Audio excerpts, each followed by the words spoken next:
Bismillahirrahmanirrahim. Al-amanah, al-amanah, sifat amanah. Ini adalah akhlak yang juga penting untuk dimiliki setiap muslim, setiap muslimah, setiap orang. Amanah itu adalah al-qiyamu bihuquqillah, al-qiyamu bihuquqillah ta'ala wa huquqi ibadihi. Amanah adalah menegakkan hak-hak Allah dan juga menegakkan hak-hak hamba-hambanya Gusti Allah.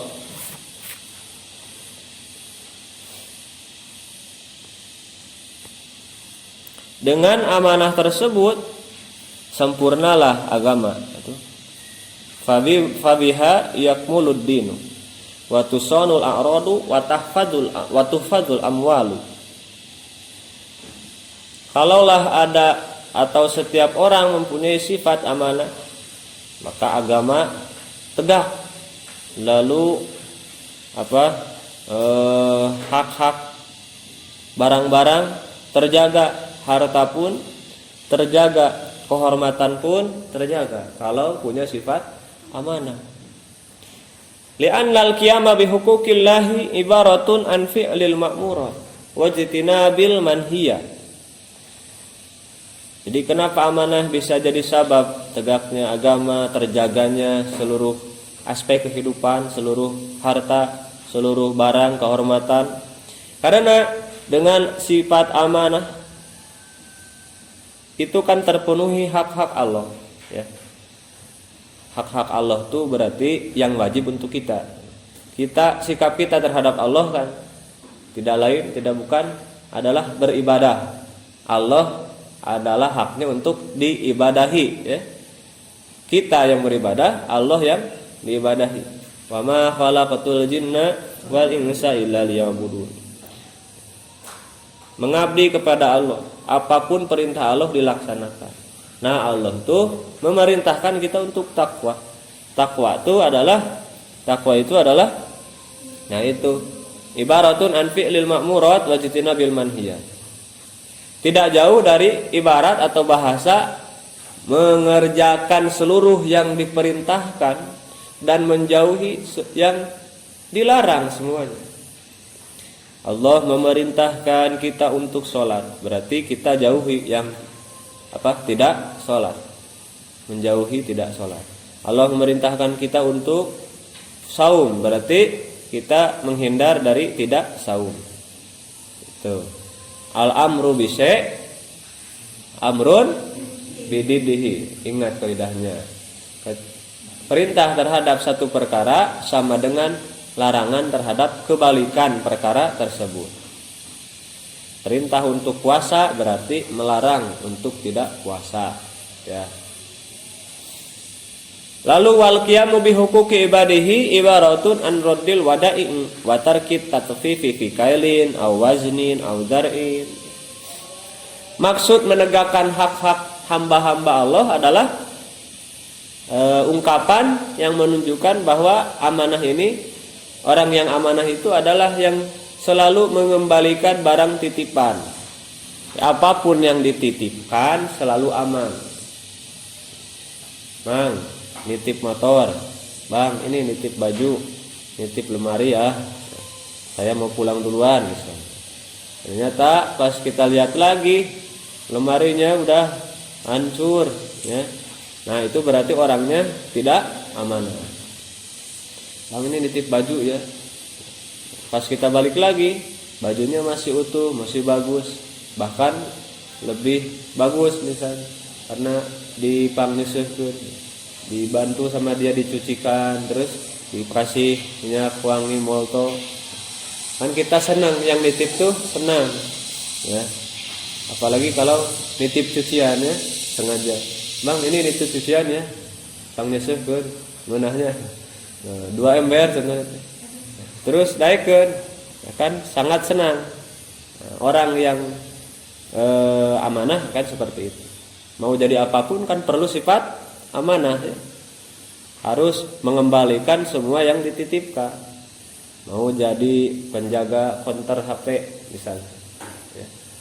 Mau ada yang servis HP, Berarti amanahnya kan dia titip itu supaya supaya kita sebagai penjaganya, sebagai petugasnya itu memperbaiki HP tersebut. Jadi yang rusak jadi bagus ya. Terus kita balikin utuh. Itu baru penjaga konter yang amanah. Tukang warung amanah ya. Ya ketika misalnya dititipi dagangan sama orang lain, dia amanah, dicatat. Bang, saya nitip jualin ini ya, keripik sebelah ukti. Tolong jualin, harganya sekian. Tidak akan menjual kecuali dengan harga yang disepakati. Lalu untungnya pun dibagi sesuai kesepakatan. Nah, itulah amanah ya. Jadi apalagi jadi tukang parkir harus amanah. Tukang parkir mobilnya banyak, tukang parkir mobilnya motornya banyak, tapi tidak sombong, tidak selfie diupload ya ke Facebook, ke Instagram. Lihat nih mobil saya banyak ya, motor saya juga banyak, bagus-bagus. Kenapa tidak ada tukang parkir yang sombong? Karena dia sadar semua mobil dan motornya adalah titipan, adalah amanah yang harus dikembalikan kepada pemiliknya. Kalau ada tukang parkir lalu pulang-pulang motor kita nggak ada, atau ketika kita lihat mobil kita kacanya udah pecah, bannya udah kempes, kita bisa salahkan tukang parkir tersebut, tuntut ya. Berarti tukang parkirnya tidak amanah, tidak menjalankan tugas dengan baik.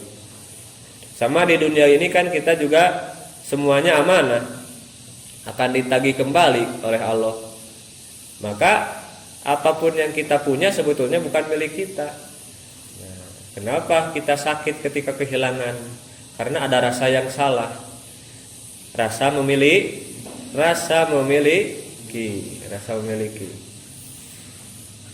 Bukan rasa dititipi. Nah, kalaulah rasa memiliki, kalaulah hilang maka akan terasa sakit. Hilang HP-nya nangis ya. Ditinggalkan orang tuanya nangis. Hilang barangnya nangis. Gitu. Karena apa? Karena sudah merasa memiliki, padahal kita hanya dititipi. Suatu-waktu Allah akan ambil dengan cara Allah. Umur pun ini adalah titipan. Umur adalah titipan. Keluarga adalah titipan. Nanti punya istri, istrinya adalah titipan Allah. Jangan ngaku-ngaku, wah engkaulah milikku, wah ya. Hatimu milikku. Padahal semuanya juga titipan dari Allah. Yang sewaktu-waktu ya tidak bisa kita halang-halangi, ketika Allah mau ambil akan diambil ya, akan diambil. Maka kalaulah kita ingin hidup tenang, maka harus merasa kita itu cuma dititip. Ketika kehilangan sesuatu tidak sedih, paling tidak ya tidak terlalu sedih, cepat lagi sadar gitu ya. Karena apa? Wah, semuanya juga titipan, semuanya milik Allah. Semuanya akan kembali kepada Allah. Nah itu. Maka jadilah seperti tukang parkir yang meskipun mobilnya banyak tidak pernah sombong, dan meskipun mobilnya semuanya habis tidak pernah sedih.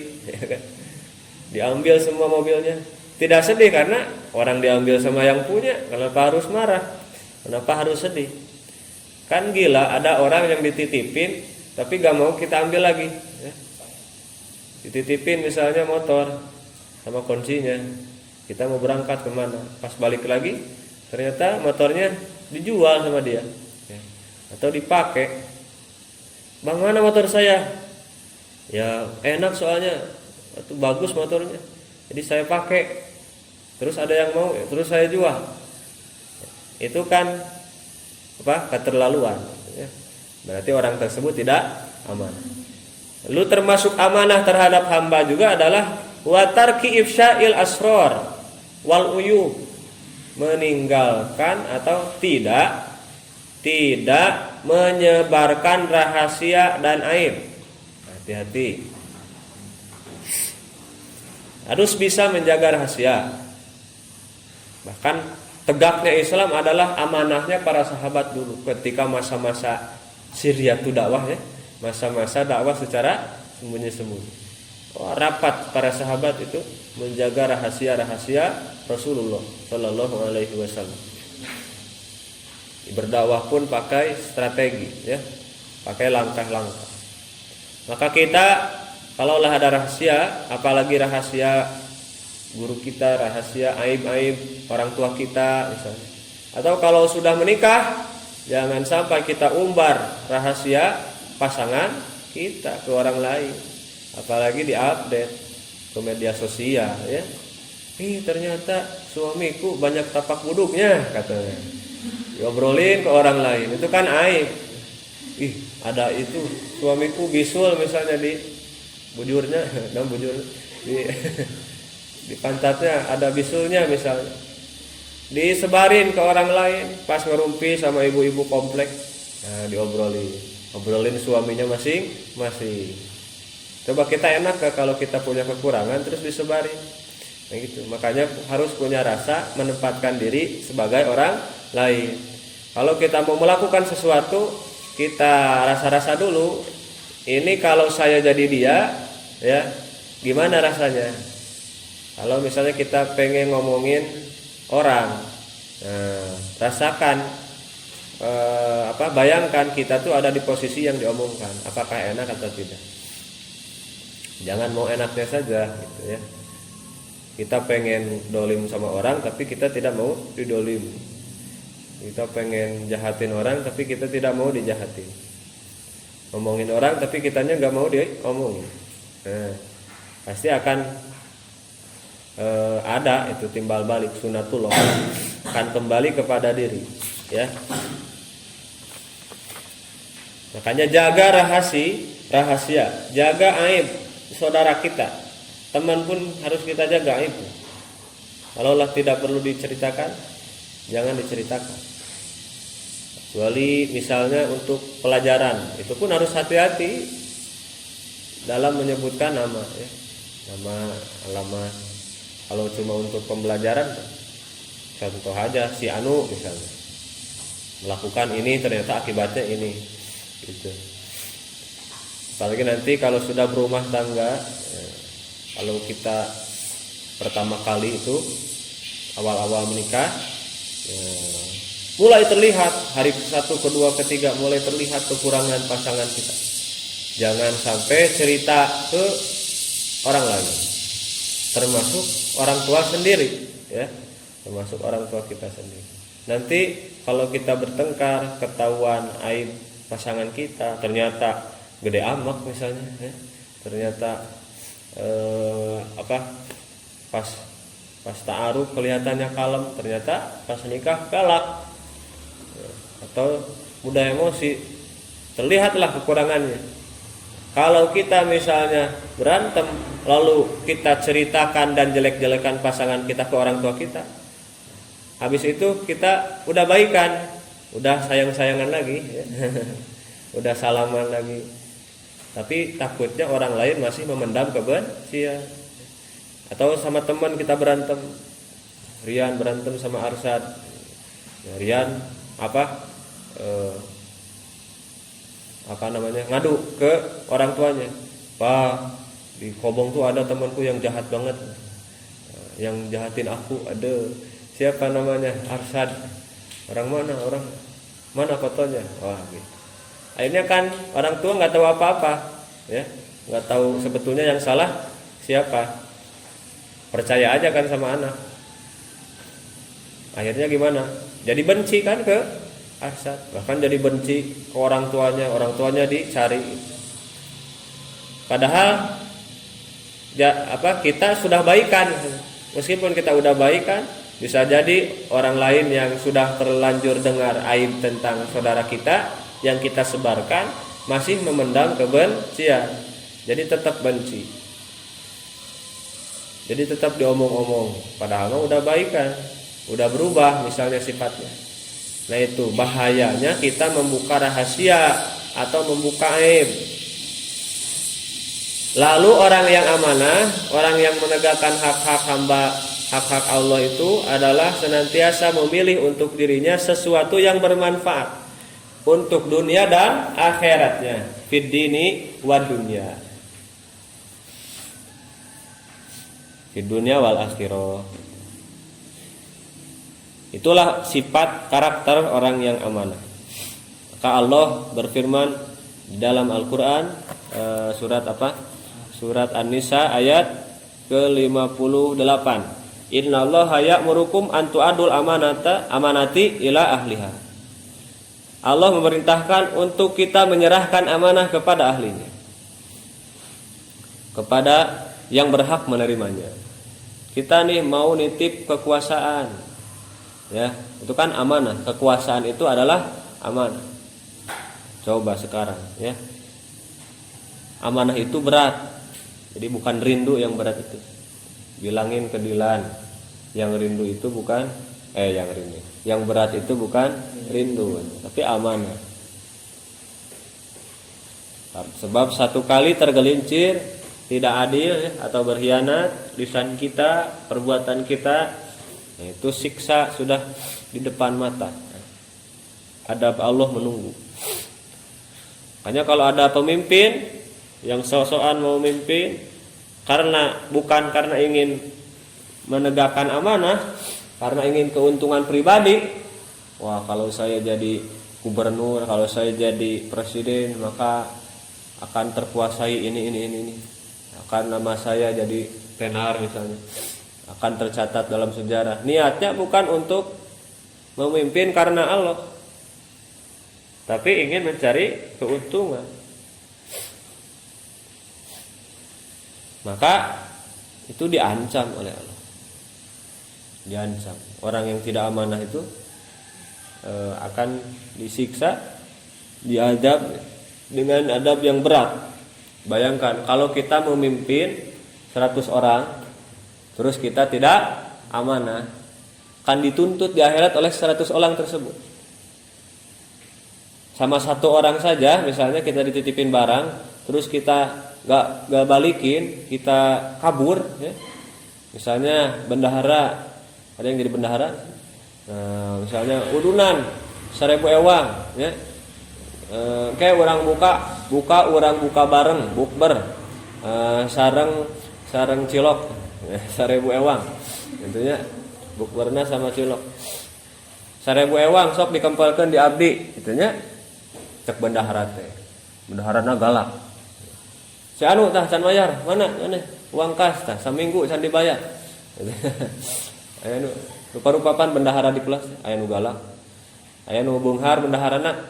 Ieu can bayar kabeh barudak teh uang kas teh geus lah ku abdi ditalangannya satahunna. Aya eta bendahara anu beunghar. Sayanya amun aya bendahara nu kitu bakal dipikah cinta lah sararea. Ya bendahara nu stres gitu nya, gara-gara teh malayar wae akhirna teh itu depresi anak-anak. Memundurkan diri atuh-atuh. Ayo mah amanah, bendahara nu teu amanah contohna ketika geus nampi artis ti wargana atau ti misalnya lamun santri mah ti sadayana santri geus aya 1000 ewan. Ya. Efek teh kalah kabur jalemana. Kalah kabur. Tah jangan sangka meskipun tidak ketahuan, ya, meskipun misalnya sudah dilupakan, baiklah 1000 ieu nu leungit. Dan bae ulah diteangan, ya, keun we sana kabur. Sampai mati itu nanti di akhirat akan ditagih. Nah, ditagih akan ditagih lagi sama orang yang kita khianati amanahnya.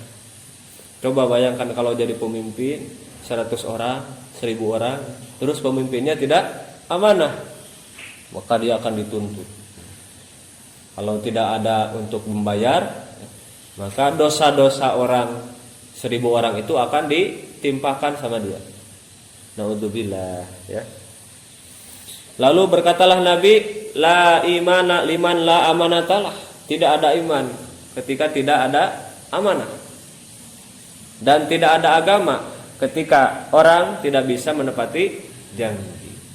Orang yang beragama, yang Islamnya betul, imannya benar, akan selalu beramanah terhadap apa yang diamanahkan.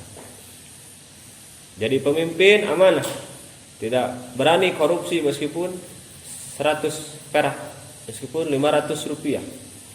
Dia akan takut kepada Allah, itu ya. Karena meskipun tidak ada orang yang lihat, meskipun tidak ada pengawas, KPK, polisi, agak akan ada yang tahu. Bahkan meskipun sudah berkong kali kong, gitu ya, sudah ditutupi, tidak akan ada yang tahu, dijamin tidak akan ketangkap. Tapi dia yakin terhadap pengadilan Allah, kan ada iman.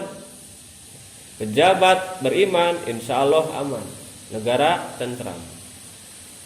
Kenapa sekarang di Indonesia yang penuh kekayaan alam, ya, di Indonesia itu mau nanam apapun jadi, ikan apapun ada, ya. Terus hutan paling luas, termasuk hutan yang paling luas. Terus sawit paling lega, ya. Tapi minyak susah. Sawah luas tapi mau makan susah. Harga barang-barang naik, ya. Minyak, BBM naik, barang-barang pokok naik, rakyat tercekik. Sementara yang di atas makin, yang kaya makin kaya, yang miskin makin miskin. Nah, ada yang salah. Kenapa? Katanya dijanjikan dalam Al-Quran ketika semua warga negara, lau anna ahlal qura, kalaulah suatu penduduk negeri beriman dan bertakwa, maka Allah akan membukakan barokah dari langit dan bumi. Tapi kenapa kita malah bukan dapat barokah, ya? Maka malah tambah susah, hidup tambah susah. Makanya mahasiswa katanya mau demo, santri mah tidak usah ikut, nggak boleh, ngaji aja, demonya sama Allah di sepertiga malam. Ya Allah, sadarkanlah para pemimpin negeri, gitu. Taslimkanlah mereka, ya. Berilah mereka hidayah, ya. Masukkanlah mereka ke surga.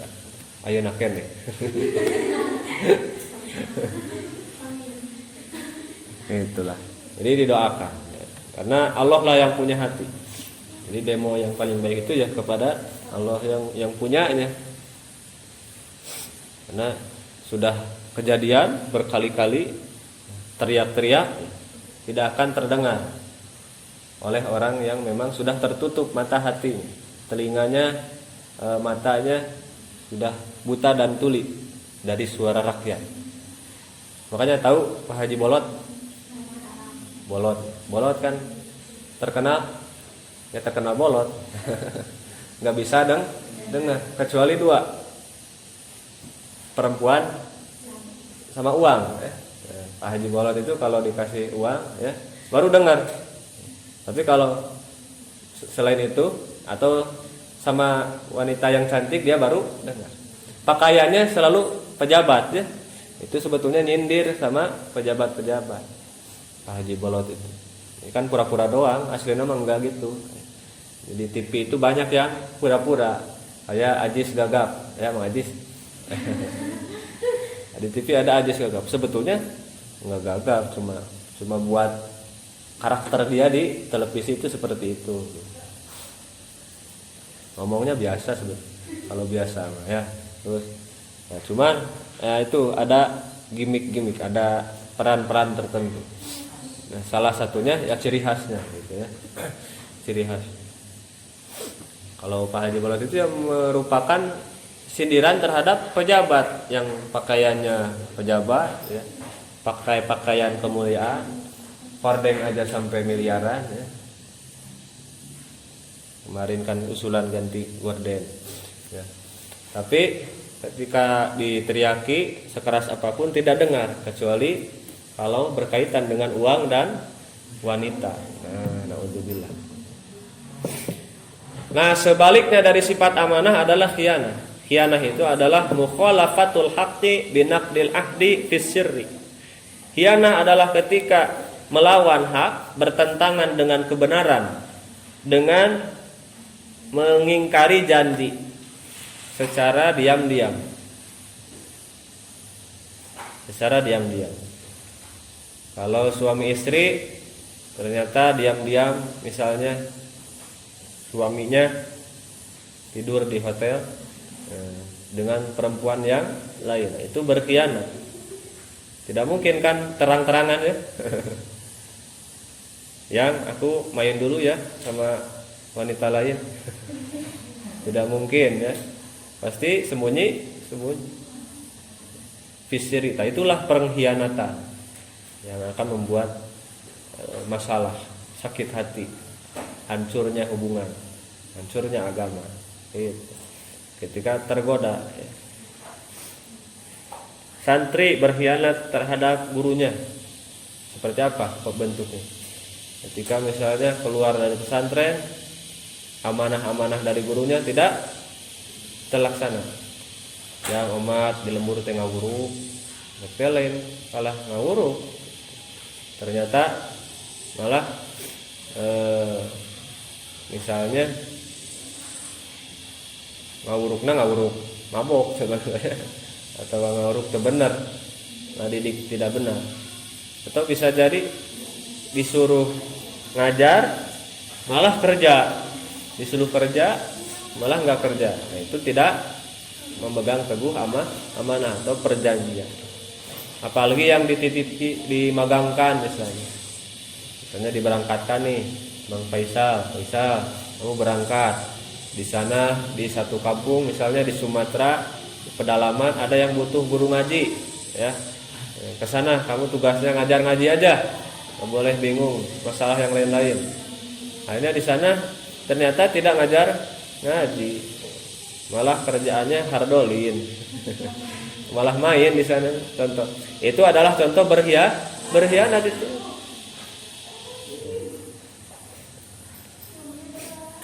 Nah itu biasanya al-khianah itu sembunyi-sembunyi, tapi akhirnya pasti akan ketahuan juga.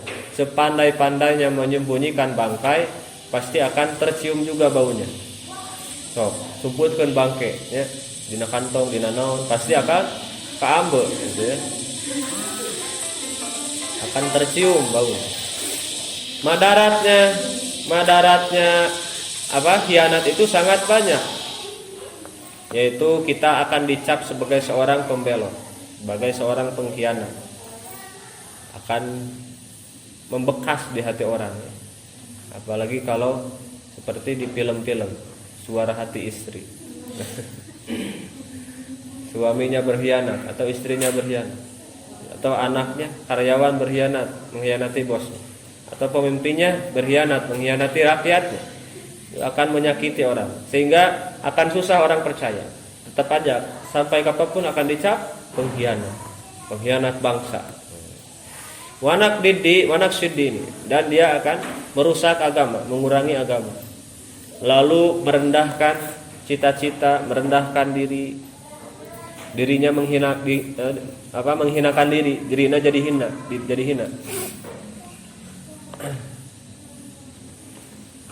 I'radun nasi anhu, manusia akan berpaling, tidak akan memandang lagi, tidak akan jadi orang terpandang lagi, tidak akan dihormati lagi. Lalu kalaulah kasusnya mencuri, kan korupsi, pengkhianatannya dalam harta, itu kan harusnya dipotong tangan, tapi sekarang belum berlaku.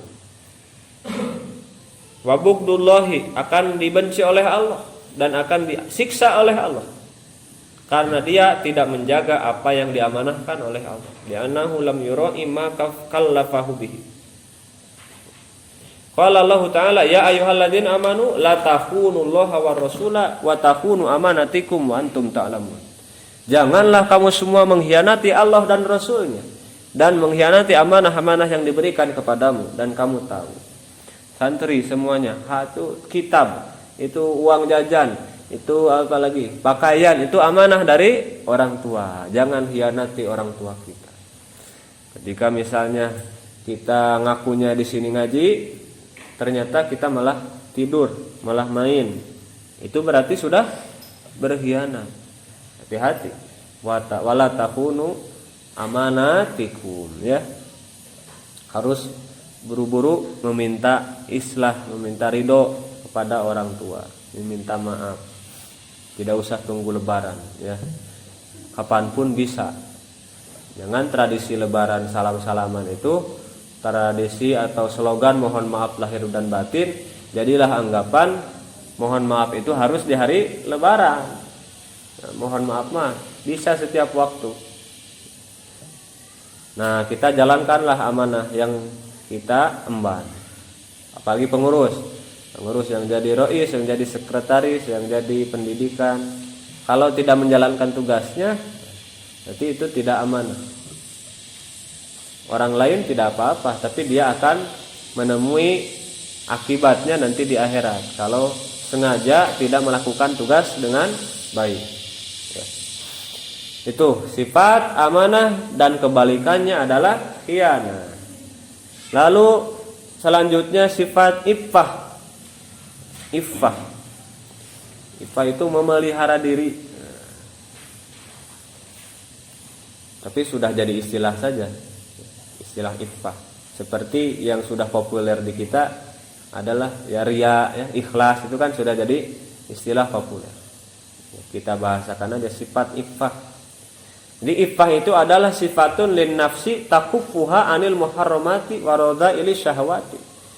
Jadi orang yang punya iffah adalah berarti dia punya sifat yang bisa mencegah dia dari sesuatu yang diharamkan dan kotornya syahwat, kotornya kemauan nafsu, kemauan diri.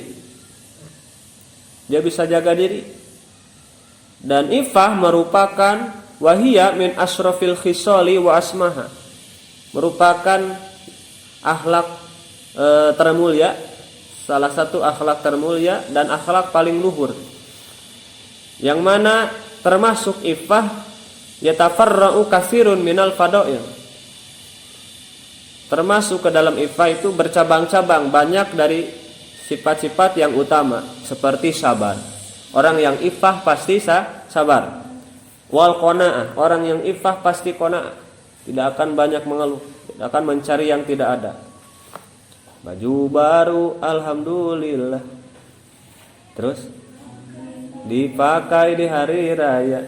Tak punya pun tak apa-apa, masih ada baju yang lama. Nah, itu qanaah.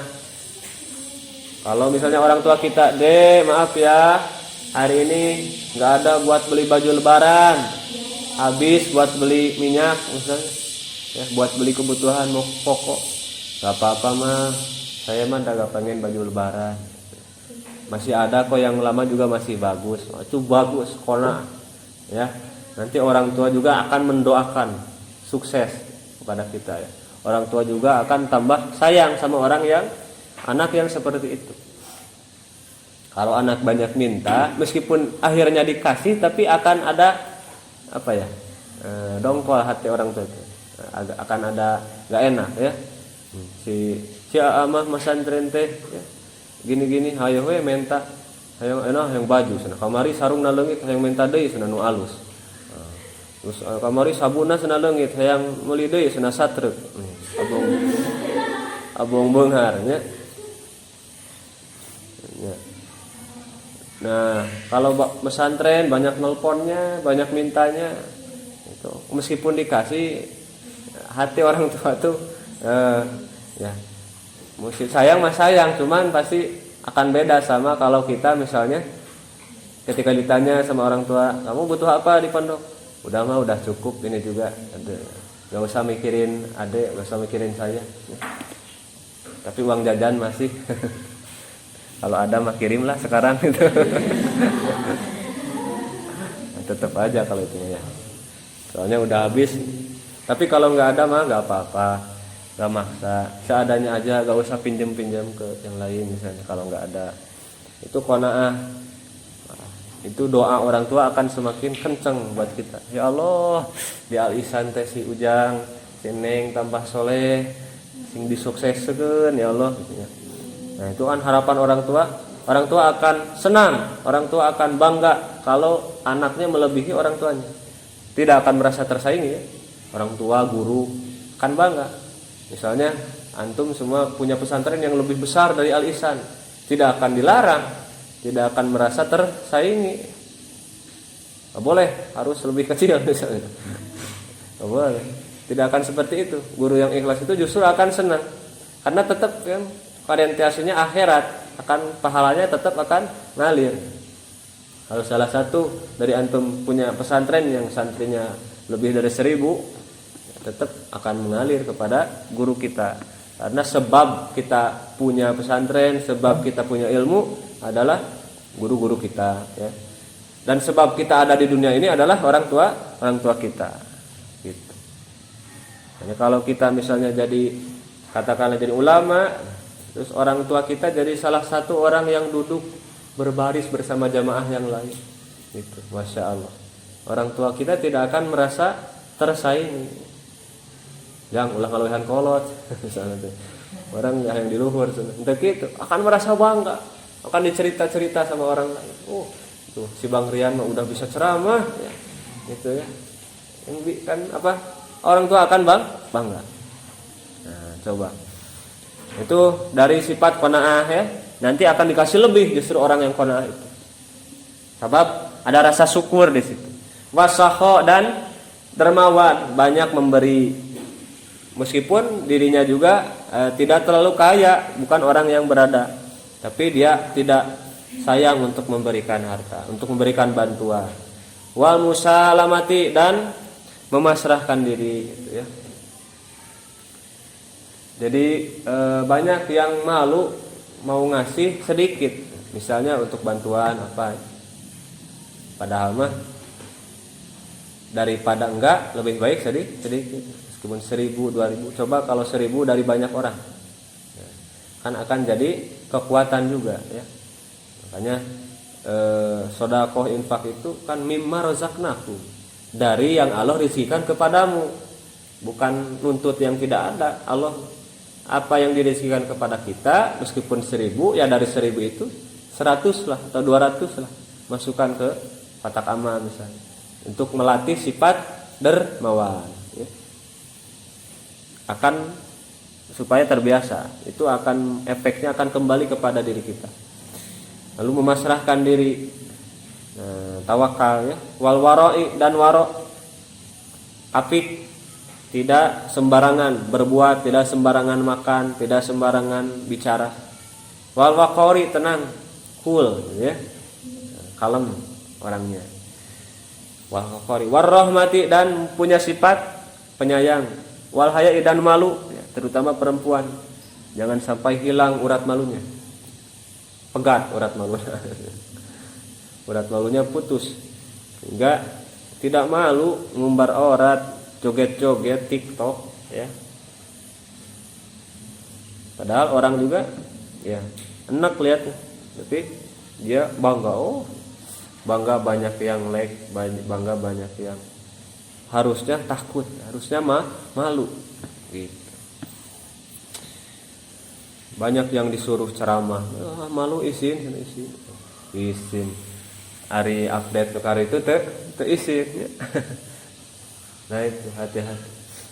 Jadi zaman sekarang godaan setan memang ada banyak istri-istri atau perempuan-perempuan yang hanya tinggal di rumah, jadi anak rumahan, tapi fotonya di mana-mana gitu ya. Videonya, joget-jogetnya dilihat sama orang yang dari mana-mana. Di rumah sih di rumah, tapi itulah disebarkan oleh setan, digoda, diperindah ya. Setan itu kan suka memperindah wajah perempuan, jadi kelihatannya cantik, kelihatannya menggoda ya. Ketika udah dinikahi sama kita, jadi berubah. Jadi lihat yang lain jadi lebih cantik, itu godaan setan. Jadi ditumpahkan si wanita ya. Supaya apa? supaya menggoda syahwat laki-laki. Nah, itu makanya harus punya sifat haya, harus dipelihara. Malu dalam hal maksiat. Kalau dalam hal kebenaran ya tidak boleh malu. Kan Rasul itu syadidal haya'i wat tawadu. Aya dina berjanji ya. Maka Rasulullah sallallahu alaihi wasallam syadidal haya'i wat tawadu. Rasul itu syadidal haya, sangat-sangat pemalu Rasul. Pemalu itu ya maksudnya dalam pergaulan ketika auratnya tersingkap sedikit saja malu. Ini mas santri pakai kolor jalan-jalan. Itu berarti udah gak punya malu. Kita udah beda jadi santri, maka harus malu. Kebuka peci aja udah malu. Nah, itu berarti udah bagus. Ya. Udah berarti udah punya rasa malu. Nah, Rasul juga seperti itu. Rasul tuh seperti itu. Tapi kalau dalam hal menegakkan kebenaran, suruh pidato, disuruh ceramah, siap, ya.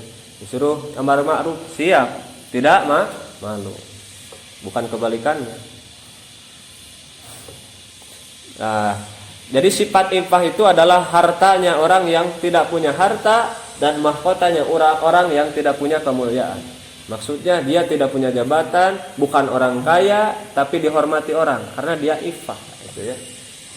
Punya sifat-sifat terpuji, menjaga diri dari dari hal-hal yang tercela, terutama kaum perempuan. Ya. Sama laki-laki juga. Kalau kita punya ifah, naik derajat kita, mau di mata manusia ataupun di mata Allah. Meskipun kalau di mata manusia tidak akan terlepas juga dari orang yang benci. Ya, tapi yang benci itu sudah bisa dipastikan orang yang kufur, ya, orang munafik. Tidak apa-apa kalau kita dibenci sama orang kafir, orang yang munafik benci sama kita, bagus. Karena itulah yang dilakukan Rasul. Ya. Kalau kita dibenci sesama Muslim, nah itu masalah. Dibenci sama saudara sendiri. Nah, sebab-sebab dari ifah adalah satu, in kita utama. Putuskanlah toma. Toma itu ingin dikasih sama orang.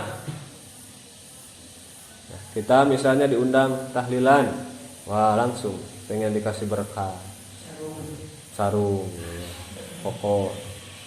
Atau jadi ustad misalnya, Ustad Aceng naon papanjang teh? Aceng Abdul Salam, pangersa Aceng Abdul Salam, mimpin tahlilan, ya. Nunggu amplop. Toma pengen dikasih amplop. Akhirnya gimana? Nunggu aja. Pura-pura ngobrol dulu ya, basa-basi. Ya udah saya duluan ya. Jalannya dilambatin gara-gara pengen dipanggil lagi gitu. Belum ada yang ngasih juga ya. Pas ternyata ada yang narik bajunya. Yos sekedah. Efek teh ngait karena tiangnya bajuna. Goblok kan. Ya. Jadi toma itu bahaya. Berharap sama manusia. Tahu kalau sudah misalnya kita jadi kiai, ya. Biasanya kalau dengar kata innalillahi, nah, kalau kata santri alhamdulillah. Perbaikan gigi katanya. Ada kan kisah Kiai Toma ya. Pas dengar innalillahi, wah sahaya nu maot ya, proyek ya. Itunya juga nubeung. Ternyata yang meninggal mertuanya sendiri. Waduh, bukan untung, malah dia yang harus keluar uang ya. Itu bahaya kalau Toma. Kalau dikasih kita terima, kalau tidak ya kita tidak usah berharap sama manusia. Itulah kehinaan. Apalagi terang-terangan kita gini, pinggir jalan gini, gitu ya. Ada itu orang yang hina kata Rasul, orang yang meminta-minta. Kalau mampu kerja, kalau mampu berusaha, harus berusaha, jangan meminta. Itu. Makanya ada rasa saja dalam hati jangan, apalagi terang-terangan kita yang mau dikasih ya. mau dikasih dengan terang-terangan misalnya ngomong kasih saya dong. Atau ke teman juga hal sepele kita latih.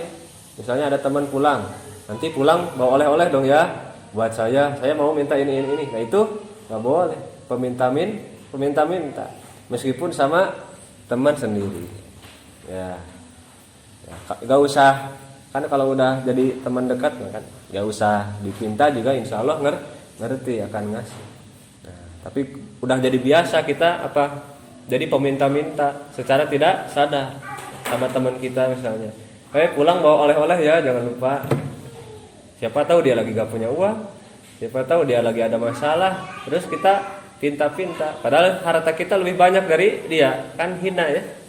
Kita menghinakan diri ketika kita jadi orang yang toma. Watarkul hirsi ala kasbil mali, meninggalkan serakah, hirsun, kada demes akan mendapatkan harta. Wah, segala cara datang isi ini ingin dapat sesuatu harta itu akan kelihatan, jadi tidak iffah. Wal qanaatu bima tad'u ilaihi darurah, dan qanaah dari sesuatu yang bisa mendatangkan madarat ya, dari sesuatu yang mendatangkan madarat. Misalnya kalau ada yang mau ngasih atau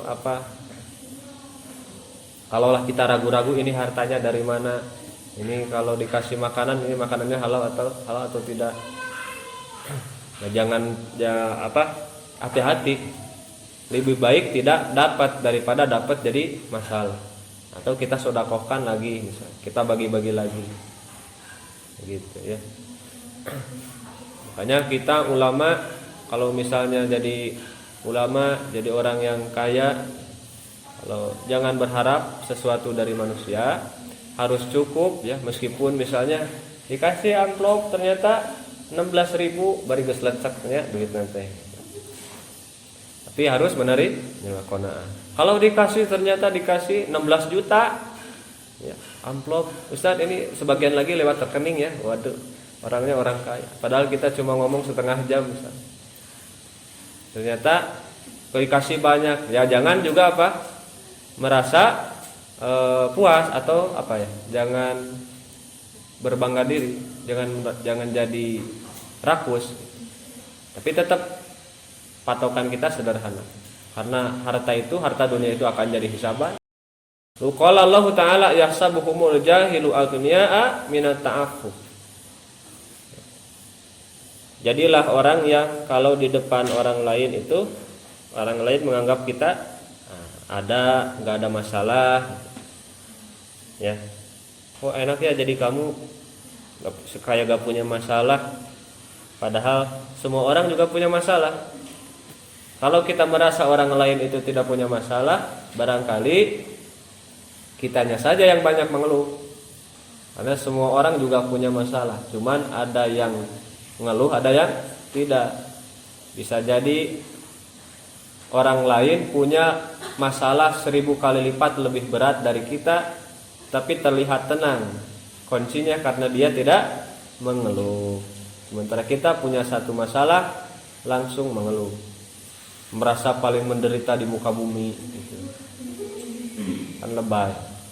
Makanya yahsabuhumul jahilu aghniya'a minat ta'affuf. Karena ifah kita, orang yang tidak tahu menganggap kita adalah aghnia. Wa qala Rasulullah sallallahu alaihi wasallam tuba liman hudiya lil Islam wa kana aishuhu kafafan wa qani'a bihi. Bahagialah orang yang diberi hidayah terhadap Islam dan dengannya hidupnya itu cukup dan dia menjadi orang yang qanaah. Orang paling bahagia adalah orang yang hidupnya cukup dan orang yang berqanaah. Ini kunci bahagia qanaah. Pernah kan saya contohkan, ketika ada misalnya berhenti di lampu merah, satu mobil mewah yang nyetir perempuan sendirian, ya. Satu lagi motor butut yang nyetir pengantin baru, ya. Suami sama istri, motor butut nyicil lagi, ya. Belum lunas. Tapi yang di mobil mewah lagi nangis. gara-gara lihat WA ternyata ada temennya yang ngasih tahu suaminya lagi selingkuh, gitu kan. Sakit, hancur hatinya kan, gara-gara berita tersebut. Sementara yang di motor butut ketawa-ketawa, silitoe, ya namanya pengantin baru. Karena dia merasa cukup, merasa bahagia, itu ya. Kalaulah dia tidak merasa cukup, misalnya naik motor, lihat yang punya mobil, gayanya buka mobil, yang itu tuh yang lain punya mobil, yang kapan punya mobil, itu akan menimbulkan apa? Cekcok, jadi akan apa? Menimbulkan hidupnya tidak bahagia. Jadi bahagia itu satu, merasa cukup. Kalau merasa cukup bisa ketawa gitu ya. Merasa cukup itu kita bisa jadi bahagia. Apalagi ya, ketika kita punya mobil, punya harta banyak, terus kita merasa cukup. Adan satu orang. Lalu terakhir, al-muru'ah, sifat muru'ah, karismatik. Sifatun tan'u ila tamasuki bimakarimil akhlak. Orang yang punya muru'ah itu senantiasa berpegang terhadap akhlak-akhlak yang mulia dan kebiasaan-kebiasaan yang baik. Sebab-sebabnya adalah ulul himmah wa syarafun nafsi, memuliakan diri dan meninggikan cita-cita. Orang yang punya himmah yang tinggi, punya cita-cita yang tinggi, lalu punya kepribadian yang mulia, maka tujuannya tidak lain adalah untuk mencapai keluhuran derajat dan untuk memenuhi atau meraih banyak fadilah dan untuk membangun akhlak-akhlak yang mulia, mencegah semua yang dapat membuat bahaya. Orangnya akan menjadi orang yang dihormati. Orang pun akan segan, bahkan musuh pun akan segan. Paling orang akan berani melawan dari belakang. Ketika di depan dia gemetar bertemu sama kita. Ini banyak orang yang kelihatannya fisiknya kecil, ya, tidak terlalu besar tegak, bahkan dia lumpuh, tapi ucapannya bisa menggetarkan musuh. Nah, itu adalah berarti dia punya apa? Muru'ah, punya karisma, punya daya tarik. Pernah gak ketemu sama orang yang baru ketemu aja kita udah seneng gitu ya. Terus ketika mau ngomong, mau apapun tuh kita segan. Nah, berarti orang tersebut punya karisma, punya muru'ah. Itu bisa kita bangun ya, dengan kebiasaan dan akhlak-akhlak yang baik. Nah, muru'ah itu adalah alamat iffah. Ya. Ketika orang itu menjadi orang yang muru'ah, orang yang menjaga dirinya, orang yang berwibawa, orang yang menjaga karisma, maka pasti dia itu adalah orang yang takwa, orang yang menjauhi toma dan selalu ridho terhadap apapun yang dibagikan atau diberikan oleh Allah. Tidak melihat kepada sesuatu yang ada di tangan orang lain. Yang suka jadi masalah itu adalah ketika kita lurak-lirik melihat, memandang, memperhatikan orang lain. Buka HP, buka medsos, merhatiin foto-foto orang. Wah, si Anu udah diterima di universitas. Wah, si Anu udah kerja di ini. Wah, si Anu. Nah, itu akan jadi apa? Membuat kita lebih menderita. Kalau lihat orang-orang yang lebih sukses dari dunia. Sementara kita di pesantren masih aja garuk-garuk ya. Yang lain udah ngitung uang misalnya, ngitung untung, udah punya ini, udah punya itu. Kita di sini masih gini aja. Nah, itu tidak menjadi penyakit, tidak menjadi halangan. Karena kita punya target sendiri ya. Uluwal himmah, syarafun nafsi. Jangan bandingkan proses kita dengan proses orang lain. Beda star, jangan dibandingkan ya. Kalau starnya sama ya boleh aja, tapi kan beda star. Makanya harus punya cita-cita yang tinggi, membiasakan kebiasaan yang baik. Ketika kita membiasakan kebiasaan yang baik, kebiasaan itulah yang membentuk kita. Bentuk kebiasaan akan membentuk kita. Kalau kita biasa ngomong baik-baik, ubah kata-kata negatif jadi positif. Kata-kata nggak bisa jadi bisa. Ini teh bisa mah bisa sih, tapi susah. Nah, balik sama kita. Susah sih susah, tapi bisa lah gitu. Ya. Kayak sama aja bahasanya tapi beda rasa ya. Beda, penekanannya beda. Nah, itulah. Jadi, mudah-mudahan kita dianugerahi sifat amanah, yaitu sifat apa? Iffah dan juga muru'ah. Wallahu a'lam bishawab. Subhanakallahumma wa bihamdika asyhadu an la ilaha illa anta astaghfiruka wa atubu ilaik. Terus langsung ke masjid.